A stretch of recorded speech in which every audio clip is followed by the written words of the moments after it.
आज ना friends बनैबा मुढ़ीर snacks recipe एमती तो मुढ़ीर बहुत रेसिपी आपण मैंने करी खाइथिबे। आज देखंतु एमती रेसिपी आपण मैंने केबे भी कर नथिबे आ तळे आपणकर एमती हेल्दी रेसिपी बा छुआ मानको टिफिन दबा पड़ियो निश्चित आपण मैंने ट्रायल करि पारिबे। तो फ्रेंड्स चलतु स्टार्ट करवा आज रेसिपी। नमस्कार फ्रेंड्स मु नीरू पुणी थे स्वागत करुच्ची आज नुआ वीडियो रे। तो फ्रेंड्स एठी मु मुढ़ी नहीं जोटा कि आपण नेबे ताकू झाड़ी माने चाली करी नेबे जेमती कि बाली फाली किछि नथिबो। एमिति आमे जो सेंपा मुढ़ी जोटा कि पूरा चेमटा हो जाउथिबो वायु संस्पर्श रे आसीकी बा एमती खोला रे थिबो मुढ़ी से मुढ़ी नेबेनी एमती कुड़कुड़ करूथबा मुढ़ी नेबे। एबे ताकू आमे बाछिगिरी कला जदि थिबो ताकू बाहर कर देबा कला मुढ़ी बा पोड़ा मुढ़ी। तापरे एठी नै जिवा बादाम बादाम मु एमती नै जाइछे आधा कोटर जेमती। तो ताकू फ्रेंड्स आमे एठी कोन करिवा ना सब जाक एमती हाथ रे रगड़ी की ताकू चोपा छड़े दबा दी फाड़ कर दबा हेले हमर भल रहइबो। तो फ्रेंड्स एठी जदि आपण कहिबे तो एठी भाजी के जदि आपण छड़ैया को चाहते हेले भाजी के भी ताकू छड़े पारिबे नले नै एमिति कंचारे भी आपण छड़े देले किछि असुविधा नै। या जगह जदि आपण अलगा किछि भी देई पारंती जहा जेमती आपण फ्रूट्स हैला बीट गाजर हैला ए सब भी आपण ऐड करि पारिबे। एबे ताकू आमे फाळ करके चोपा को सफा करला परे एबे नै जिबा भृषंग पत्र बा धनिया पत्र देले ना तार टेस्ट आहुरी बेसी बढ़ी जिवो बहुत भल लागिवो खाया पाई। सेति पाई भृषंग पत्र को एमती आमे धोई करी आगे नै जिबा तापरे ताकू एमती पूरा छोट छोट करी कटिंग कर दबा।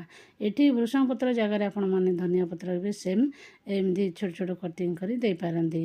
एबे कंचा लंका एठी नै जे 3-4टी ताकू एमती पूरा छोट छोट करी कटिंग कर दबा।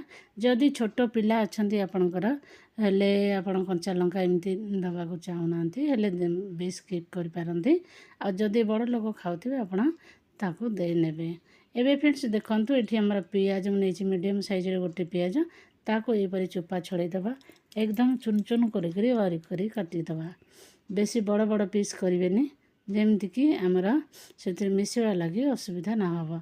एमिति पियाज को छोट छोट करदेले ता भितर ना पूरा माने कुरुच कुरुच टाइप रो एमती लागिवो तो भल लागिवो खाया पाई। तो एबे देखनु फ्रेंड्स मु एठी पियाज को एमती कटिंग करदेली फाळे पियाज देइछि फ्रेंड्स बेसी पियाज देइनी जेहेतु मोर क्वांटिटी अच्छे मुढ़ी कम। तापरे नै जिबा एठी अंडा अंडा मु एठी 3टी अंडा नैछि आपण एठी चाहिले कम बेसी करि पारंती। तो फ्रेंड्स आपणकर जेते की क्वांटिटी अछि सेही अनुसार देबे। आ जदि आपणकर अंडा पसंद नाही सेम जगह आपण माने बेसन किंबा सत्तूर भी यूज करि पारिबे। तो फ्रेंड्स देखंतु एबे मु 3टी जाक अंडा को एथिरे भांगी दउछि तो सेही अनुसार जेते की आपणकर क्वांटिटी देखि करी आपण कम बेसी भी एथिरे नै जिबे जेमिति की अधिका क्वांटिटी रो मुड़ी थिबो हले ताकू सेही अनुसार अंडा भी अधिका भी नै पारिबे। एबे एथिरे स्वाद अनुसार लूण दे दबा आ तापरे हळदी दे दबा आधा चामच रो कम। एबे देला परे ताकू भलो भाबरे आमे चामच सहायता रे बा ब्लेंडर सहायता रे आमे भलो भाबरे मिक्स कर दबा। तो फ्रेंड्स मु एठी चामच रे न करी आज ब्लेंडर कर देछि काहे कि लूण गुडा एमती अंडा रे भलो भाबरे फेंटी हुएनी चामच रे भी कले भी टिके टिके हो जा सेति ब्लेंडर कर देले भलो भाबरे मिक्स हो जिवो। तो एबे फ्रेंड्स देखंतु एमती एमती कले देला परे हमरा ब्लेंडर रे भलो भाबरे मिक्स हो गला अंडा और लूण हलदी। एबे ताको आमे नै आसीबा एठे दे दबा चाट मसला आधा चामच रो कम आधा चामच दे दबा जीरा लंका भजा वाला पाउडर। तापर एठी मु दे देछि बेसन बेसन दे देछि 1.5 चामच जेमती। तो आपण बेसन जगह रे एठी सत्तू भी दे पारिबे किबा अलगा किछि जदि ऐड न करंती भी हेले हबो। एबे फ्रेंड्स आमे जो पियाज लंका आउ भृषंग पत्र जो कटिंग करी रखिथिले ताकू दे दबा देई करी आमे भलो भाबरे मिक्स करबा। एमिति तमे अंडा लुणा ए ताकू भलो मिसैथिले तापर एमिति चामच सहायता रे हो बा ब्लेंडर हो आपण एमिति बुले देबे। तो मु एठी चामच रे मिसै दउछि भलो भाबरे आराम से मिसै जिवो जेमिति गुठली जेमिति गोटा गोटा जो बेसन रो गोल गोल होई रहि जाय ना सेमिति जेमिति न रहिबो सेमिति भलो भाबरे फेंटी नबा। एबे आमे मुढ़ी नै जिवा जेति की आपणकर करिवार थिबो। तो एथिरे ऑलरेडी तो मुढ़ी रे लूण ପଡ଼ିଛି କି ଭଜା ହେଇଥାଏ ସେଇ ଅନୁସାରେ ଆପଣ କମ୍ ଲୁଣ ଦେଇକରି ଅଣ୍ଡାକୁ ଫେଣ୍ଟିଲା ବେଳେ ଫେଣ୍ଟିବେ। ଏବେ ବସେଇଦେବା ପ୍ୟାନ୍ ବସେଇ ଦେଇ ଗରମ କରିନେବା ଆଉ ତେଲ ଦେଇଦେବା। ଏମିତି ତେଲ ଟିକେ ଗରମ ହେଇଗଲା ପରେ ଗୋଟେ ଆପଣ ଟିଫିନ୍ର ଢାଙ୍କୁଣୀ ଏମିତି ନେଇଯିବେ। ତାକୁ ଯେକୌଣସି ଟିଫିନ୍ର ଢାଙ୍କୁଣୀ ଗୋଟେ ବା ପ୍ଲେଟ୍ ବି ନେଇପାରିବେ ଆପଣ। ତ ଏମିତି ଫ୍ରେଣ୍ଡସ୍ ଦେଖନ୍ତୁ ତାକୁ ଆମେ କ'ଣ କରିବା ନା ସେଥିରେ ମୁଢ଼ି ଆମେ ଏଥିରେ ଦେଇଦେବା ଯେଉଁ ଗୋଳେଇକି ମିକ୍ସଚର୍ କରିକି ରଖିଥିଲେ। ଏକଦମ ସହଜ ଉପାୟରେ ଆପଣଙ୍କର ବନିଯିବ, ବହୁତ ଜଲ୍ଦି ବି ବନିଯିବ ଆଉ ବହୁତ ହେଲ୍ଦି ବି ରହିବ। ପିଲାମାନେ ଟିଫିନ୍ ବି ଖାଇପାରିବେ ବା ଏମିତି ନେଇପାରିବେ। ଏବେ ଫ୍ରେଣ୍ଡସ୍ ଦେଖିଲେ ଟିଫିନ୍ରେ ଆମେ ଏମିତି ତାକୁ ରଖିଦେବା। ରଖିଦେଲା ପରେ ତାକୁ ଏମିତି ଟିଫିନ୍କି ସାଙ୍ଗେ ସାଙ୍ଗେ ପାଲଟି କରିଦେବା। ପ୍ୟାନ୍ରେ ପାଲଟି କରିଦେଲେ ଦେଖନ୍ତୁ ଏମିତି ଆରାମସେ ସୁନ୍ଦର ସେପ୍ଟିଏ ହେଇଯିବ। ଆଉ ତାପରେ ଆମେ ମଝିରେ ଆପଣ ଏଠି ଚାହିଁଲେ ବିଟ୍ ଗାଜରର କ୍ରସ୍ କରି ଅଣ୍ଡା ସହିତ ମିକ୍ସ କରିକି ବି ଦେଇପାରିବେ। ଏମିତି କଲର୍ ଡେକୋରେଟ୍ ପାଇଁ ବି ଭଲ ଦେଖାଯିବ। ତ ନାଇଁ ଫ୍ରେଣ୍ଡସ୍, ତ ଏମିତି ଆପଣ ଏଥିରେ ବାଦାମ ଏସବୁ ଦେଲେ ନା ଏମିତି ପୌଷ୍ଟିକ ବି ରହିବ ଆଉ ପିଲାମାନେ ଖାଇବାକୁ ବି ଭଲ ଲାଗିବ ଆଉ ଦେହକୁ ବି ହେଲ୍ଦି ରହିବ, ମାଇଣ୍ଡ ବି ମାନେ ଡେଭଲପ୍ ହେବ ସେମାନଙ୍କର ବାଦାମ ଏସବୁ ଜିନିଷ ଦେଲେ। ତ ଫ୍ରେଣ୍ଡସ୍ ଏବେ ଦେଖନ୍ତୁ ଆମର ଏମିତି ଆପଣ ଏବେ ଆଞ୍ଚକୁ ମିଡ଼ିୟମ୍ କରିଦେବେ। ଟିକେ ଗୋଟେ ସାଇଡ଼୍ ହେଇଗଲା ପରେ ଆମେ ତାକୁ ସାଇଡ଼୍ ଚେଞ୍ଜ କରିଦେବା। ଏହିପରି ଭାବେ ଫ୍ରେଣ୍ଡସ୍ ଅଲଗା ବି ଆମେ ଏହିପରି ସେମ୍ ପ୍ରୋସେସ୍ରେ ଆମେ ବନେଇବା।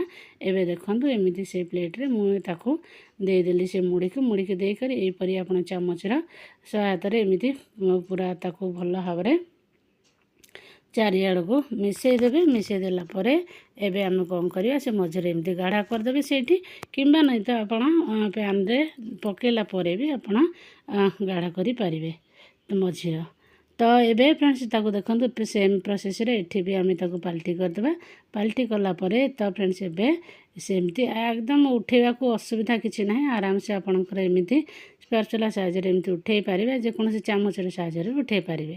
ସାଙ୍ଗେ ସାଙ୍ଗେ ହେଇଗଲା ଦେଖନ୍ତୁ ଫ୍ରେଣ୍ଡସ୍। ଏଠି ବି ଆମେ ମଝିରେ ସେହିପରି ଟିକେ ଅଣ୍ଡାର ଯେଉଁ ଆମର ଥିଲା ନା ବ୍ୟାଟର୍ଟା ସେଇଟାକୁ ଅଳ୍ପ ଟିକେ ଦେଇକରି ଆମେ ଏଠି ବାଦାମ ଦେଇଦେବା।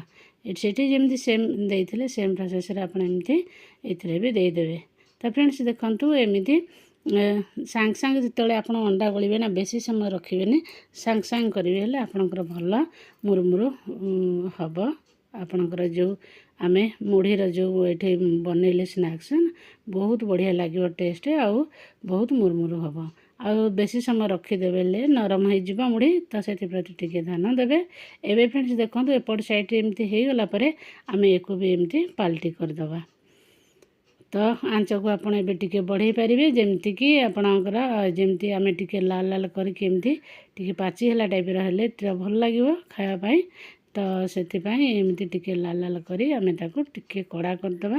ଆପଣ ଯଦି ନରମ ରଖିବାକୁ ଚାହାନ୍ତି ହେଲେ ଆପଣମାନେ କରିପାରନ୍ତି। ମୁଁ ଏପଟ ସେପଟ ଟିକେ ଲାଲ ହେଲା ପର୍ଯ୍ୟନ୍ତ ତାକୁ ଫ୍ରାଏ କରି ନେଇଥିଲି ଭଲରେ, ତାପରେ ତାକୁ ପ୍ଲେଟ୍କୁ ବାହାର କରିଦେଇଥିଲି। ଏବେ ଫ୍ରେଣ୍ଡସ୍ ଯେତିକି ଆଉ ବଳକା ଥିଲା ତାକୁ ବି ଆମେ ସେମ୍ ପ୍ରୋସେସ୍ରେ କରିନେବା।